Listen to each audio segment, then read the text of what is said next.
Life was difficult in Germany in the era of the Weimar Republic between the First and Second World Wars. Harsh reparations from the First World War as well as the Great Depression meant that by 1932, nearly 30% of German workers were without a job, and many businesses went bankrupt, including an electrical consulting business that was run by a man named Oskar Speck. An adventurous 25-year-old, Speck decided that the best solution to the problem was to escape Germany in a kayak, and that would lead him on an epic adventure, the story of which was nearly lost amongst the dramatic events of the era. It is history that deserves to be remembered. Speck, born in 1907, was a young boy during World War I, and in 1932, after losing his business, decided that his love of kayaking could offer him a way out of the country.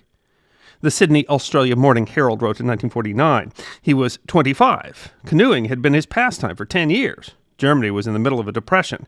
It seemed a good time to get out for a while. He took some money, a lot of naivete, and his collapsible kayak named Sunshine to the Danube, and proceeded to row away without looking back. Stowed aboard with him were an extra paddle, a prismatic compass, charts and documents for navigating, 2 brass containers with film, cameras and clothing, and 5-gallon water tanks for drinking water. The 18-foot collapsible kayak was 2 feet 10 inches at the beam, had a freeboard of just over 9 inches, and weighed 65 pounds. He could raise 2 square feet of sail, could carry around a third of a ton. His goal was to reach Cyprus and seek work in the copper mines there, but after just a few days of partying along the river, he ran out of money. Funding his adventure was its own adventure. He seems to have had a favorite sibling, Greta, who perhaps begrudgingly funded parts of his voyage, in this first case within 10 days of his asking. Even so, he ended up working odd jobs or begging at times, especially after deciding that the Danube was too tame and destroying his kayak in some rapids on the Vardar River, which had not been explored. He ended up sending the skin back home to be repaired, but by the time it was returned, the river had frozen over. This was merely the first of many delays. Having kayaked only in rivers and lakes, his first foray into open seas was the Aegean. With a rubber and canvas skin over a wooden frame, Speck had to make some adjustments to his 18-foot vessel. It was a 2-seater, although he removed the second seat for storage, with a small rudder controlled by foot pedals. He added splash guards to prevent the waves from sinking him. This might be a good point to mention that Oskar Speck didn't know how to swim. He said of himself, "By all sane standards, I was mad," and yet he described his trip down the coast of Greece as a kayaker's dream. According to his recollections, Speck made it through the Aegean with a lot of luck. He learned to ride out waves without capsizing and somehow managed to avoid being crushed by an ocean liner. I was able to avoid large waves, twist and turn the boat whichever way I wanted. It turned into acrobatic sailing, and bit by bit I learned how to cope with huge seas. He sailed close to shorelines and hopped from island to island, never daring to fall asleep on the water. And he began to enjoy himself so much that he decided that Cyprus was no longer the goal. His seafaring adventures were more alluring than copper mines. In the Australasian Post magazine, he shared his thoughts. "My kayak proved to have qualities which even the maker never claimed for it. It won me friendships right across the world. It was a first-class ticket to everywhere. A little restricted while one was actually traveling, more than a little perilous, but it brought me privileges which your passenger in an ocean liner's deluxe suite can never know." Upon reaching the island of Andros, he was greeted by 2 young ladies in white dresses.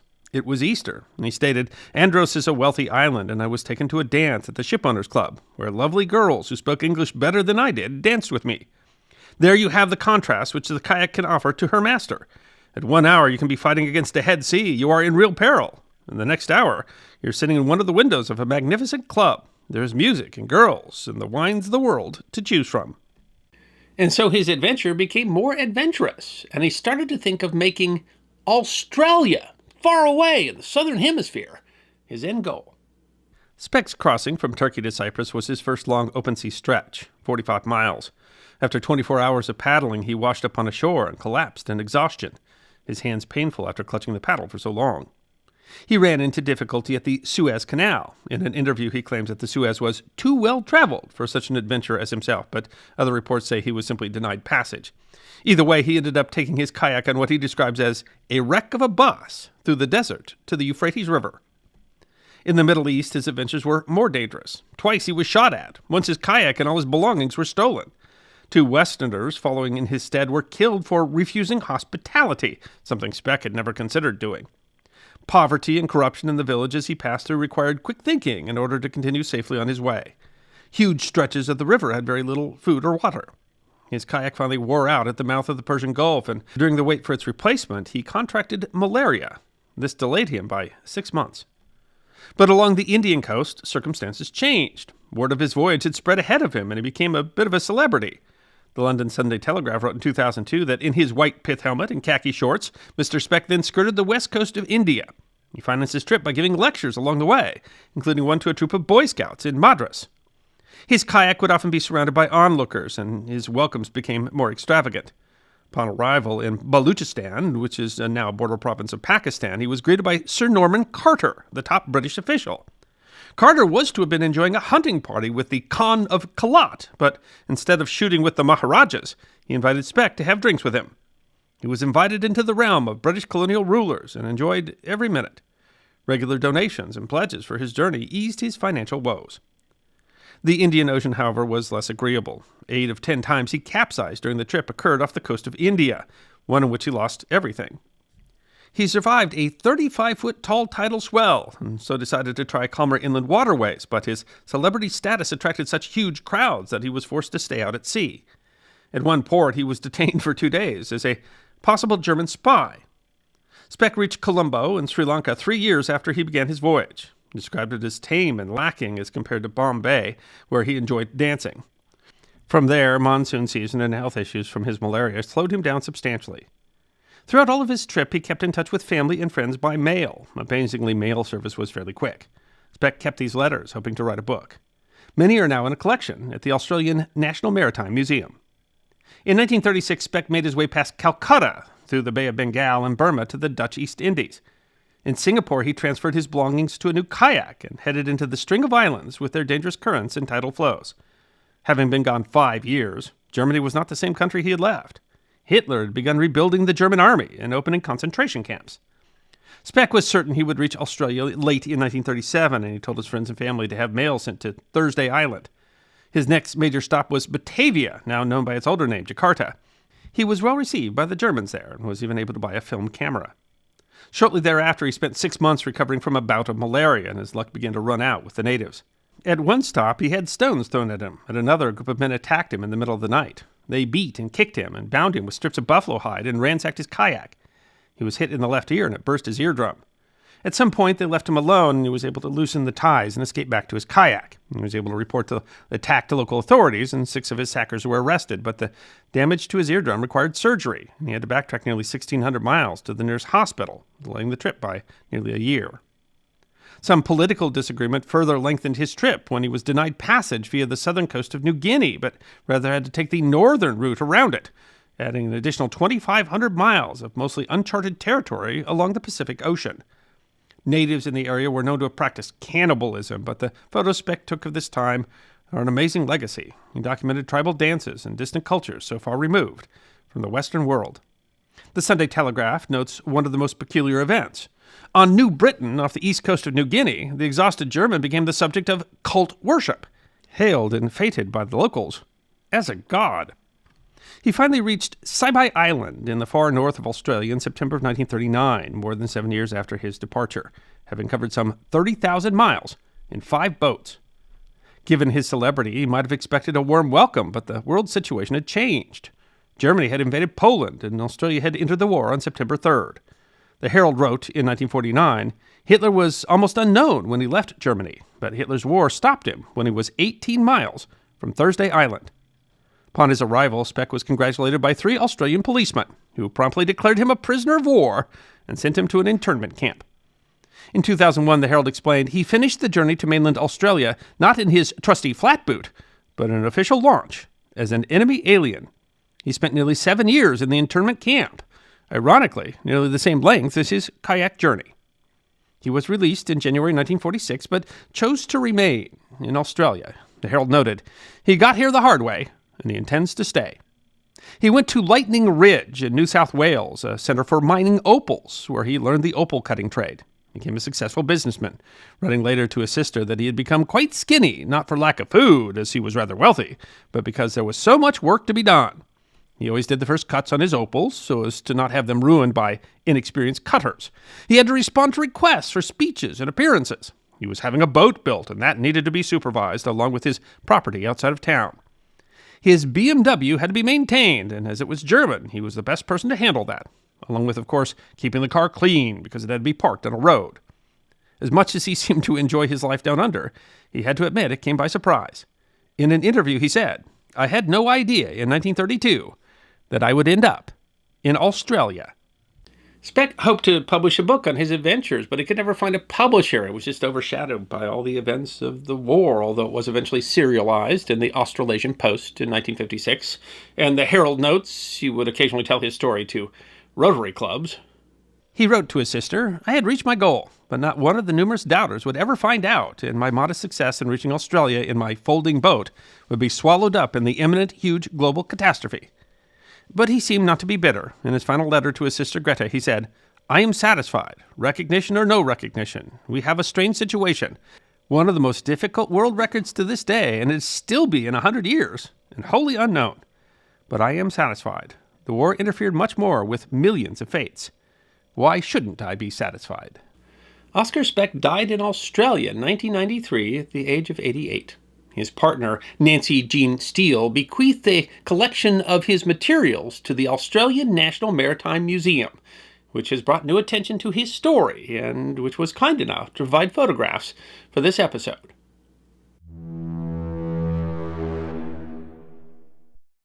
In April of 1894, a young man from Pittsburgh left Tabriz in Persia, headed for the turbulent lands of the Ottoman Empire, on his bicycle. Bicycling was then a craze in the United States as the invention of the safety bicycle had transformed the once dangerous sport into a pastime for the masses and inspired the young man with his camera in hand to attempt to cycle around the world by himself. His voyage garnered attention from newspapers around the world, and that attention only increased when he mysteriously disappeared in the rough terrain of Turkish Armenia, and its history that deserves to be remembered. Frank Lenz was born in 1867 in Philadelphia to Adam Reinhardt and Anna Marie Schritz, German immigrants. His father died when he was young, and Frank would take on the surname of his stepfather, William Lenz, another German immigrant. From a young age, Lenz took up cycling, riding his first bike at 17 in 1884. Lenz joined a cycling club and began riding the backroads of Pennsylvania. Like any true cyclist of the time, he rode the enormous-wheeled penny farthing bicycle, deriding the safety of the newly invented safety bicycles with smaller wheels and more comfortable rides. In 1887, the Bulletin newspaper in Pittsburgh covered Lenz. "He rides with dash and daring that can almost be called recklessness," it said, "on an ordinary or penny farthing bike with a 56-inch diameter wheel. Lenz," the report said, "surmounts curbstones and dashes over objects with an ease and abandon that calls forth admiration from even old and experienced riders." Lenz's first bicycle was a Columbian Expert, and once he had bought it with nearly 10% of his yearly salary as an accountant, he spent almost every spare minute on it. He soon began making a name for himself in the bicycling scene. Completing his first century ride, 100 miles, in 1887 on rough roads, his handlebars snapped mid-journey. 2 months later, he rode to New York City and back, a journey of over 700 miles.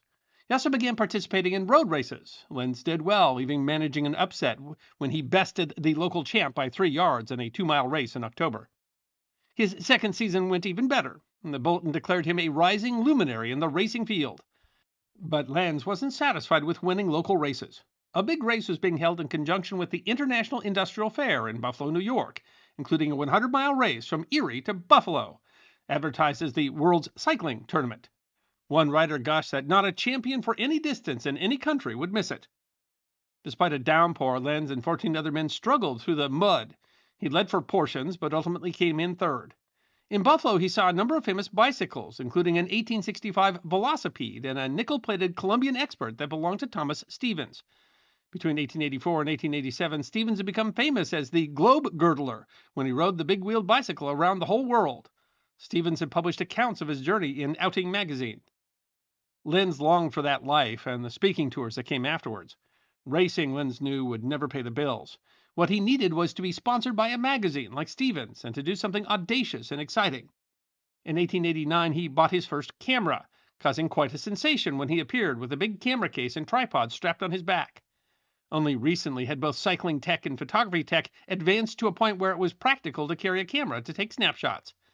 With his wooden Blair camera in hand, Lenz would find a shot, dismount, and take a picture in only a few minutes. In August, he rode to New York again, but this time made about 150 exposures on plates. His large pack, a reporter noted, meant that he was taken for a peddler, drummer, or a quack doctor. His plan for a worldwide tour was cemented: ride around the world and document it with stunning, modern photographs.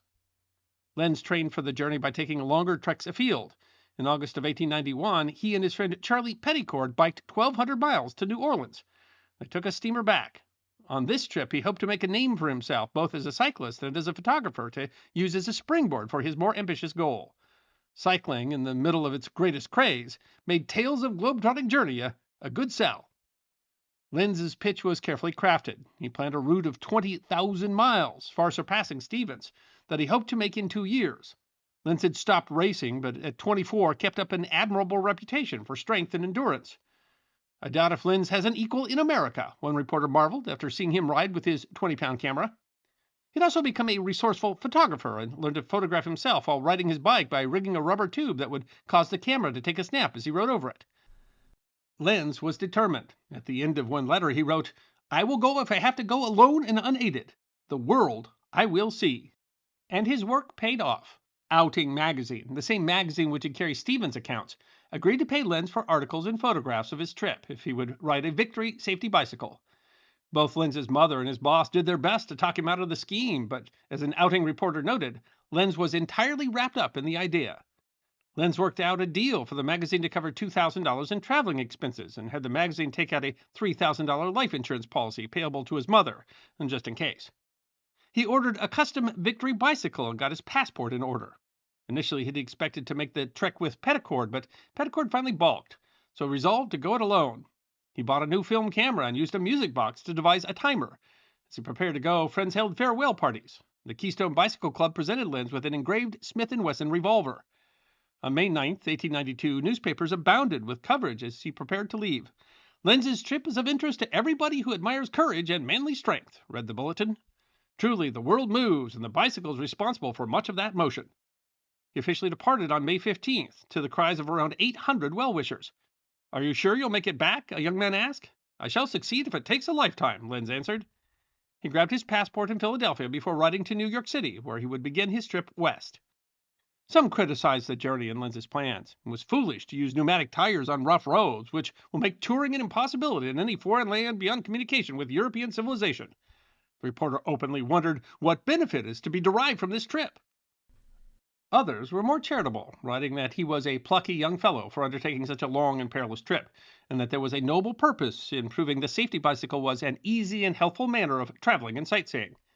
He left New York City on June 4th, bound for San Francisco. While Lenz had been planning, another duo of American cyclists had begun a round-the-world trip the other direction on a whim. William Sackleben of Alton, Illinois, and Thomas Allen of Ferguson, Missouri, had gone to Europe to sightsee when it suddenly occurred to them to try bicycling from Liverpool, where they landed in England, all the way across Europe, Asia, and the United States. They made a deal with the Penny Illustrated paper in London and purchased 2 of Kodak's new film cameras. On June 4th, as Lenz left New York, they were just passing from Russia into China. They would finally reach New York City and thus complete their journey in June 1893. They missed Lenz by less than 2 weeks. He had traveled 5,000 miles in the United States, from New York City to Niagara Falls, Chicago, Minneapolis, and Miles City, Montana, before taking a detour to see Yellowstone National Park, where he was stuck for a day when it snowed. He declared a malted drink in Racine the most invigorating and refreshing drink I have ever tasted. At one point, while riding on a railroad bridge in Wisconsin, an express train came around the corner, forcing him to sit on the edge, his bike dangling by one hand while the other clung to the railroad tie.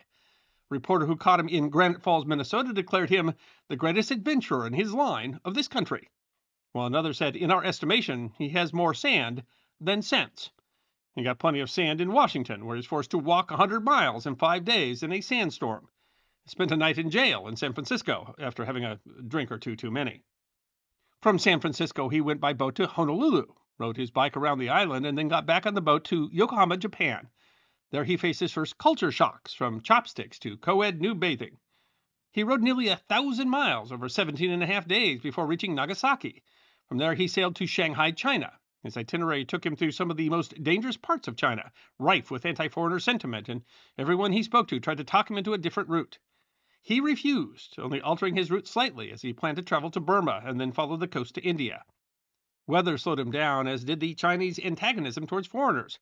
He twice used my revolver to frighten off Chinese who stoned him. He was also a frequent victim of theft and lost his tripod, tools, opera glasses, and a spool of film.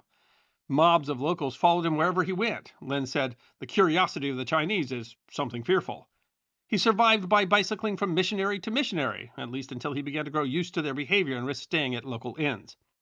The Chinese roads were bad for cycling, forcing Lenz to walk for long stretches. At one point, he found himself surrounded by a large number of laborers, armed with 2 scores of hoes and clubs, more than a match for his single revolver.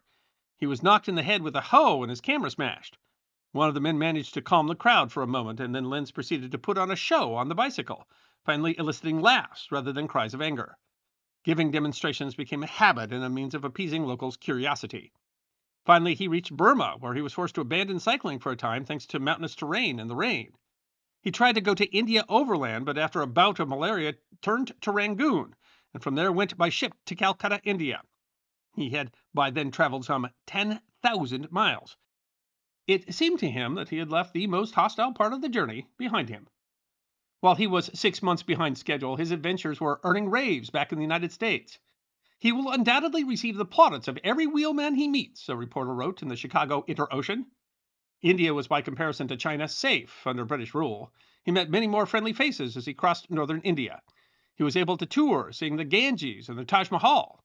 In mid-December, he entered the desert of Balochistan in modern Pakistan, where he was briefly stranded without food or water. He was obliged to hire a camel and a driver to help him through the remaining 400 miles of desert. He passed into Persia a few days after New Year's Eve, 1894. He briefly took a ship along the Persian Gulf, weighing his desire to cycle against falling further behind schedule. Instead of traversing the deserts of the Middle East, he headed north, planning on turning west across Turkey and the Ottoman Empire before finally reaching Europe, where he was scheduled to meet American friends for the final leg of his journey. Traveling between missionaries, telegraph stations, and diplomats, he met the Crown Prince of Persia in Tabriz. Before he entered Turkey, many of the people he met again attempted to get him to alter his route, to reach Europe by the longer but safer path through Russia rather than the Ottoman Empire. But he again refused. He was excited to reach Europe, his friend Charlie, and to visit Germany, the land of his forefathers. Before he left Tabriz, he sent a letter. "It's been a long while since I've tasted pie and ice cream. Nothing but sour cream and black bread most of the time now. But I'm only 900 miles from Constantinople." He left Tabriz in late April, 1894. In America, fears for Lenz's life had already filled the heart of his mother several times, when long breaks came between his letters. But by October 1894, he had been silent for nearly 6 months. On October 12th, an Ohio newspaper declared Frank Lenz is lost. A lawyer and family friend had just sent a request to the State Department to demand an investigation into Lenz's disappearance. No one had heard from Lenz since he left Tabriz, headed for Erzurum, Turkey. Turkey was then a dangerous place as the Ottoman Empire struggled against its decline. The region that Lenz was lost in was sliding into chaos, with powerful Kurdish warlords and Turkish soldiers massacring Armenians, not to mention the constant ambushes and robberies of highwaymen. Perhaps many thought he had been kidnapped. Some in the States suggested that Lenz's silence was merely a ploy to increase magazine sales. His friend Charlie brushed that off. "He knows silence would kill his mother." Outing magazine was getting anxious too, and even falsely reported Lenz's arrival in Constantinople in July to allay fears. As fears reached a fever pitch and reports appeared in newspapers, Acting Secretary of State Edwin Ohl ordered American ministers in Persia and the Ottoman Empire to begin investigating. In November, Outing finally reported the information it had regarding his last communication. Outing suggested Lenz had voluntarily gone into hiding. William Sackleben, who had narrowly missed meeting Lenz in China, immediately suspected murder by lawless Kurds. Sackleben's adventuring partner Allen thought it was possible that Lenz hadn't prepared himself for the local customs and possibly quarreled with the local. Others speculated Lenz had fallen ill and died or had a terrible accident. The only hope of his survival seemed to be that he had been taken captive. As diplomatic channels moved slowly, many called for a private expedition to find Lenz. His friends organized a committee, and finally Outing hired Sackleben to find Lenz. They learned that Lenz had reached Turkey in May before disappearing. Sackleben finally left on March 2nd, 1895, 10 months after Lenz's last message. 3 weeks later, he was in Constantinople. Getting into Ottoman Armenia was a daunting task. The Sultan had effectively closed it off since August 1894. Some 10,000 Armenians had been massacred since. It took a month of diplomatic wrangling. Sack-Laban cursed the American minister, but Sack-Laban finally managed to get himself into Armenia. By the time he got there, rumors surrounding Lenz's death were everywhere. The British consul in Erzurum had even forwarded the names of 6 Kurds he believed had been involved in Lenz's death to the Americans. Sack-Laban began gathering more information, turning his investigation against a local Kurdish chief and an officer in the Turkish army called Musto. The evidence said Lenz was killed just outside a small village where the chief lived. Impatient as the Turkish government dithered, Sack-Laban even demanded at one point that a warship be sent to Constantinople to force their hand. He finally arrived with a Turkish entourage in September 1895, more than a year after Lenz was last seen. The investigation was frustrating for Sack-Laban. Making friends with Armenians, he had been able to find several pieces of Lenz's belongings, but the Turks saw the fact that the Armenians had the items as proof of their guilt. Sack-Laban wrote a report claiming that he had not assumed any one point without a witness. According to the report, Lenz had reached the village on May 9th. He stayed in a local home, not feeling well. The Kurdish chief seized Lenz's revolver and demanded that Lenz open it up. He refused and eventually went back to sleep. "Is he a king that he cannot sit up and talk with us?" the chief demanded. The next morning, some of the Kurds ambushed Lenz to steal his belongings, his shiny nickel bicycle, which they believed was silver, as well as his revolver, money, and watch. They struck his hand with a sword so he couldn't draw his gun. After robbing him, they stabbed him and buried him. Before he left, Sack-Laban witnessed a massacre of several hundred Armenians. Pictures he took were later published in the West. Despite letters from local Armenians and corroborating evidence from a Kurd, the official government response was to pin the blame on the Armenians, claiming that there are signs that the Armenians may have committed this murder for political fodder to be used against Muslims. Several of the Armenians arrested died in prison without trial. The Kurdish chief, though arrested, somehow escaped from prison. Sack-Laban finally left Turkey at the end of February 1896. Though disappointed in what he had accomplished, she said of Lenz, "In my opinion, he was the bravest man that ever strode a bicycle. Had he survived another week, chances are he would have lived to tell exactly what it feels like to travel around the world alone on a wheel." Through the entire investigation, Outing continued to publish Lenz's journey from previous dispatches and a special correspondent, only concluding in January 1897. Despite what information they could gain in that remote part of Turkey, the details of Lenz's death are still not certain. The locals, fearful for their own lives, had reason to lie, and the people that were accused quickly left Turkey. The Turkish government did eventually pay an indemnity of $7,500 to Lenz's mother in 1901. In the wake of his death, he faced accusations about his character, people arguing that his trip was reckless and foolish. One cyclist remembers telling him, "You'll surely be killed in Asia. You are so stubborn." To which he replied, "I expect to be." His name quickly faded from the newspapers. Once one of the most famous wheelmen in the world just disappeared into the fog of history. So what do you think? Was his trip a reckless lark, or was it a worthy adventure?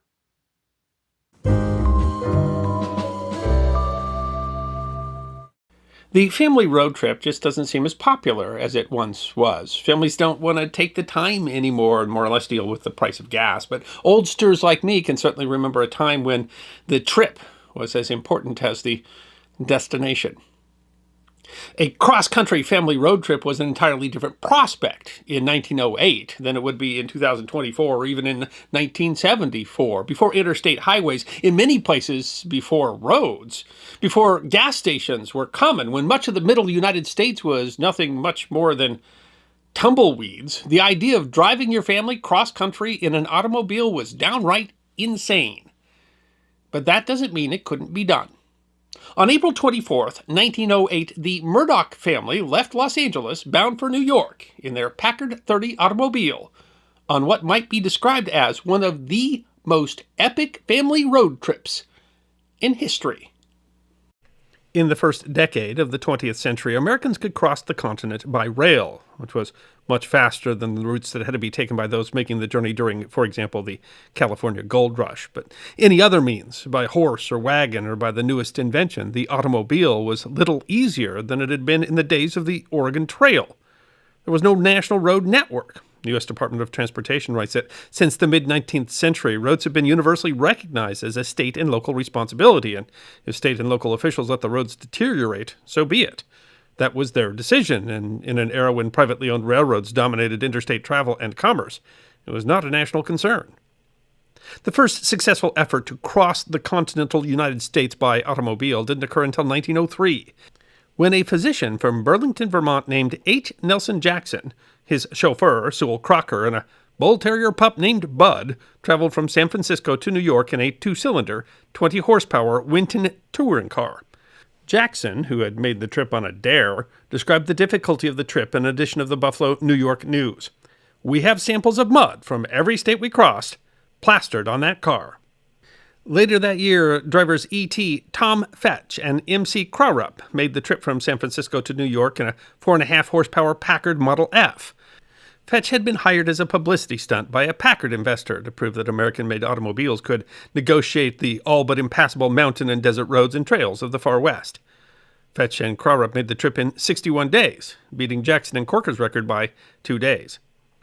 In 1904, San Francisco and Lester Whitman and New Yorker C.S. Harris shattered that record, making the trip in just 33 days in a 10-horsepower Franklin runabout. The New York Times attributed their record-breaking speed to unusually favorable weather during almost the entire trip. 4 years later, that was still the record, and the United States was still a morass of mud and inconsistent roads, making cross-country trips by automobile more automobile company publicity stunt than leisure trip. But the cross-country family road trip's time had come. 45-year-old Joshua Murdoch was a wealthy lumberman who had operated a company in Johnstown, Pennsylvania. However, he also owned a bungalow in Pasadena, California, where his family would spend their winters. In his 1908 book, A Family Tour from Ocean to Ocean, he explained, "Our many railway trips between our home in Johnstown, Pennsylvania, and our bungalow in Pasadena, California, often suggested the same trip by automobile. During our last trip west, in March of this year, we discussed the possibility of returning overland in our Packard car, and the entire family was unanimous in believing that the hardships would be overbalanced by the pleasure." The family might not have fully appreciated those hardships. He noted our previous family touring had been over good roads. Investigating the possibility, he wrote, "I talked with ranchmen and mine owners who knew the western country. They discouraged me." Murdoch sought out an expert. He was an acquaintance of the same Lester Whitman who had set the record in '04. Whitman advised him that it was possible to make the trip from coast to coast with his family in a big touring car, if you take time enough. Neither he nor I ever questioned each other or ourselves as to the exact meaning of time enough. Murdoch also consulted with the Packard Company regarding his car. He wrote, "The prevailing opinion was that myself and the car were able to withstand the racket if my family was. My family was of the opinion that they could withstand the racket if the car could. Sporting blood won out." While the trip would not be the first cross-country trip by automobile, it would certainly be a first. Never before had the trip been made by a family in a touring car for pleasure. The car, baggage, and passengers, all told, would weigh approximately twice as much as any other that had ever made the trip. It was simply the first great family road trip across America by automobile. The Packard 30 had a 4-cylinder, vertical, water-cooled motor, which, as the name implies, was rated at 30 horsepower. Murdoch's car had already been driven 5,400 miles. He described his preparations. The stock of small parts were stored under the rear seats with the side curtains. A small winch, with the possible use in the extreme emergency of getting out of bad holes, was strapped on the left running board. 2 hickory poles, 8 feet long, suitable as levers for the winch or pries for lifting the car out of deep mud or sand, were strapped to the right side of the car. Alongside those poles were strapped 2 shovels. They also carried ropes, blankets, tarps, a sledge, a poleaxe and a pickaxe, spare tires, a tire pump, a camp stove, 2 1-gallon and 4 2-gallon water canteens, and 2 5-gallon cans of gasoline. He explained that they did carry some protection. "Our armament consists of a 30-30 Winchester for my son Milton to use in his unavailing warfare on coyotes. Milton was a good shot, but either the sights of the carbine were out of line or else the coyotes were good dodgers." He was understandably concerned about the availability of gasoline, and so rode ahead to ensure supply would be available. In a sign of how the postal system has changed, he was able to simply address letters to any automobile garage or gasoline dealer in towns along the way, and the letters got delivered. He received prompt assurances of there being ample gasoline supplies at the desired points. In the more remote locations, the gasoline could cost $2.50 for a 5-gallon can, but in other places it was as low as 18 cents a gallon. The car would carry 7 passengers: Murdoch and his wife Annie, their daughters Lillian and Alice, his son J.M. Murdoch Jr., whom they called Milton, a Packard mechanic named Philip DeMay, and for what they anticipated would be the most difficult part of the trip from Los Angeles to Ogden, they were joined by Lester Whitman. All told, car, passengers, and gear weighed, Murdoch estimated, 5,500 pounds. I realized, he wrote, that we had a very heavy undertaking on our hands. They left Los Angeles at 8 in the morning on Friday, April 24th. It was a great and auspicious morning, he opined. The roads were good until they reached the mining town of Daggett, near Barstow. Daggett had boomed due to its connection to railroad routes and proximity to borax mines, but the borax works had closed in 1907, and by 1908 the town was in decline. The Murdochs were seeing a version of America that was already disappearing. Past Daggett was desert. Immediately upon leaving Daggett, Murdoch wrote, the roads became very poor. In Daggett, they'd received directions from a liveryman to cross a dry lake called Coyote Lake, on the other side of which you will run into deep drift sand. Yes, it is pretty blamed bad. Most automobiles go that far and then turn back. The drift sand was quite an obstacle. The stuff is like quicksilver, he wrote. The more you shovel it, the deeper it gets. Anyone who has taken a road trip knows that it can get monotonous, and that was certainly the case in 1908. The coming night did not change the view much, he wrote, because there was nothing in the view to change. A vast lack of everything, except sand. Crossing the Mojave Desert before roads was as difficult as you might imagine.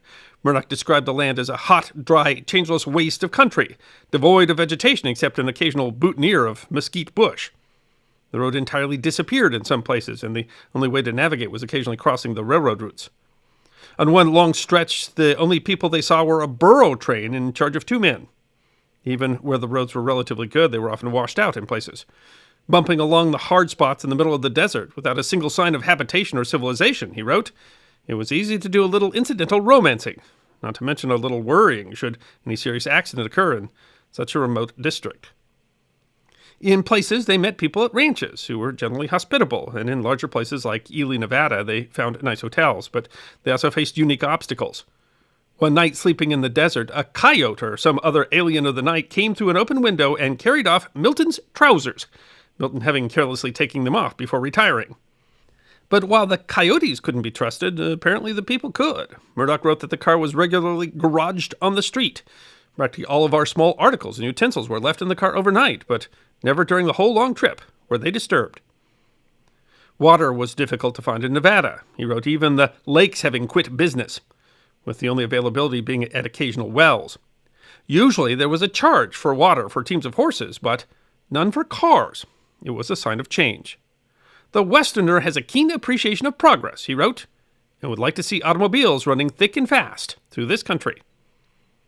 Whitman left them in Ogden, but they picked up other passengers. The proprietor of the Ogden garage agreed to accompany them to Evanston, Wyoming as a guide, where they met P.W. Spaulding, an attorney who was, coincidentally, planning to take the train to the Murdochs' hometown of Johnstown.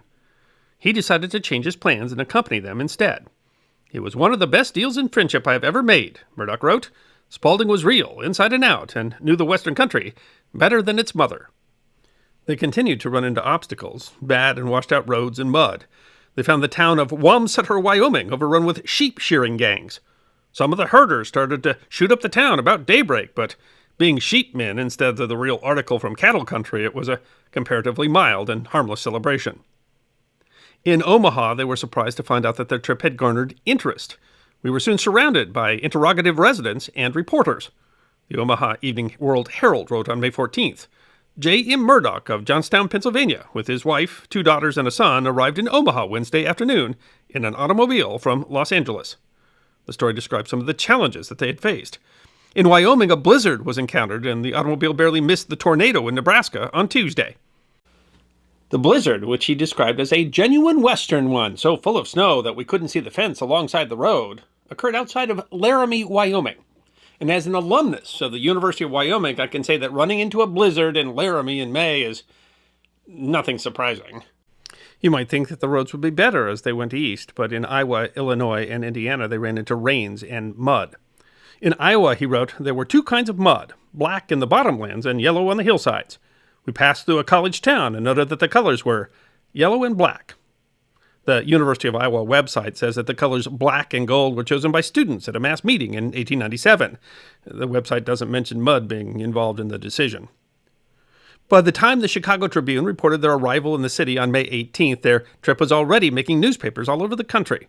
The Tribune reported again on May 31st, noting that the group had finished the trip in 32 days, 2 hours, and 10 minutes, beating Whitman's 1904 record by half a day. Although the running time was actually only 25 and a half days, as the Murdochs, a religious family, took Sundays off. Murdoch concluded by looking towards the future. Now, when I look back at each of the thousands of hard-earned miles through which I clutched at the steering wheel from Los Angeles to New York, I wonder how long it will be before a real national pike extends from coast to coast and allows easy touring. Jacob Murdoch published his book, A Family Tour from Ocean to Ocean, in cooperation with the Packard Motor Company. The book details miles of sand and dust, but also says, some of the scenes which we enjoyed were so beautiful that we thought them worth the trouble and hardship to which we had been subjected to in getting there over districts with no roads at all. The Murdoch family road trip of 1908 deserves to be remembered for the adventure alone. It was the first time that women or children had gone on such a journey. They faced real hardships and real risks. They garnered the attention of the nation. They demonstrated what was possible in this age of the new automobile. They straddled the line between 19th and 20th century America, between the Wild West and the advent of civilization, between the antique and the modern. They witnessed places that would soon vanish, others that would soon rise. I hope you enjoyed watching this episode of The History Guy, and if you did, please feel free to like and subscribe and share The History Guy with your friends. And if you also believe that history deserves to be remembered, then you can support The History Guy as a member on YouTube, a supporter on our community and locals, or as a patron on Patreon. You can also check out our great merchandise shop and book a special message from The History Guy on Cameo.